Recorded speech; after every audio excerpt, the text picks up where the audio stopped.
2 is all about verifying trigonometric entities using half angle. Our given is sin squared x over 2 is equal to cosecant x minus cotangent x over 2 cosecant x. Sin squared x over 2 can be written as 1 minus cosine x over 2, and that is equal to cosecant x minus cotangent x over 2 cosecant x. In order for us to prove that sin squared x over 2 is equal to cosecant x minus cotangent x over 2 cosecant x, is we multiply 1 over sin x both numerator and denominator, and we can get answer is 1 over sin x minus cosine x over sin x over 2 multiplied by 1 over sin x, and this can be written is into cosecant x minus tan x over 2 cosecant x, which is equal to cosecant x minus cotangent x over 2 cosecant x.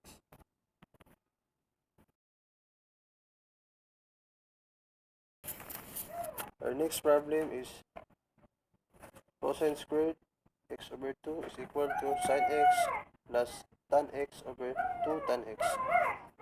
Cosine squared x over 2 can be written as 1 plus cosine x over 2, and that is equal to sin x plus tan x over 2 tan x. In order for us to prove that cosine squared x over 2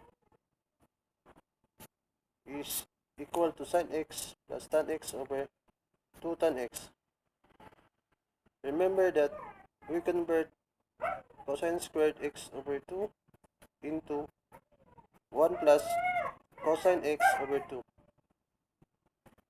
For us to prove, we multiply both numerator and denominator by sin x over cosine x,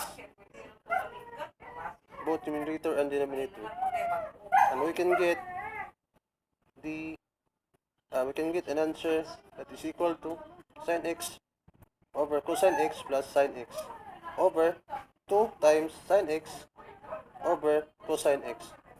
Remember that sin x over cosine x is equal to tan x, and we just copy the sin x.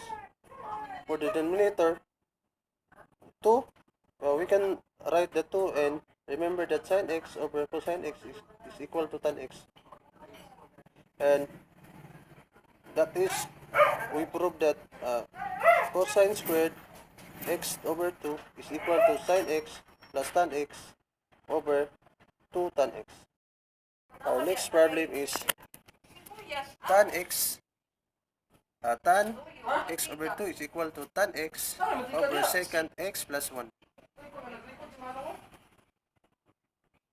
Tan x over 2 can be written as sin x over 1 plus cosine x is equal to tan x over secant x plus 1.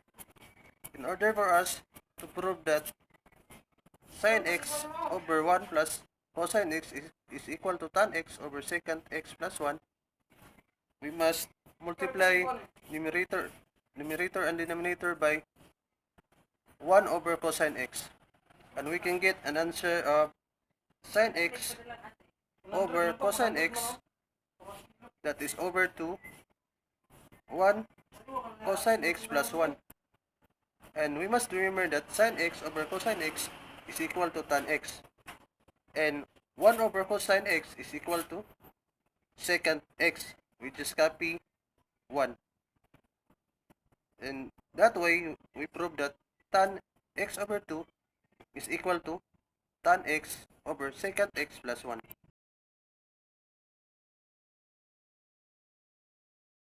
We move on to the solving of trigonometric equation by finding all solutions. our given is the sine x is equal to 1 half. Sine x is equal to 1 half. Referring to the unit circle, we must say that it is equal to sine pi over 6 is equal to 1 half. And also, sine pi over x is equal to 1 half.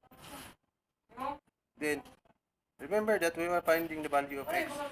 We can write x is equal to pi 6 plus 2 pi n. And the other one is x is equal to 5 pi x plus 2 pi n.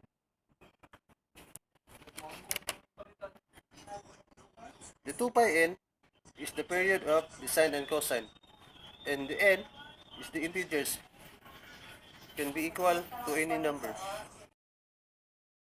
The next given on solving trigonometric equation by finding our solution is the cosine x is equal to negative 2 over 2. Referring to the unit circle, we must say that cosine is x is equal to cosine 3 pi over 4, and that is also equal to square root of negative 2 over 2. And the other one is cosine is equal to 5 pi over 2, and also that is equal to square root of negative 2 over 2.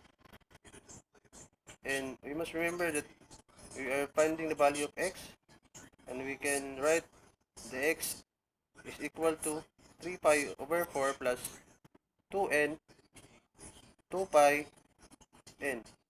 And the other one is x is equal to 3 pi 4 plus 3 pi over 4 plus 2 pi n. And we remember that the 2 pi is the period of the sine and cosine, and the n is number of any integers.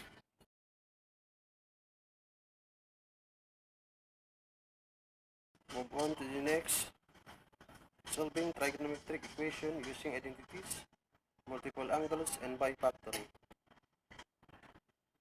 Our given is cosine x minus sine x is equal to 0. The step in answering this is we must transpose the sine x, and we can get an answer of cosine x is equal to sine x. Next step is we must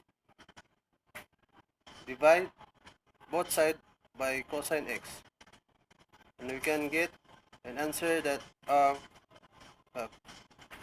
cosine x is equal to 1. And remember that sine x over cosine x is equal to tan x. And tan x is equal to 1.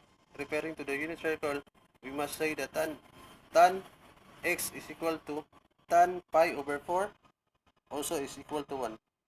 And the other one is also tan tan 5 pi over 4 also is equal to 1.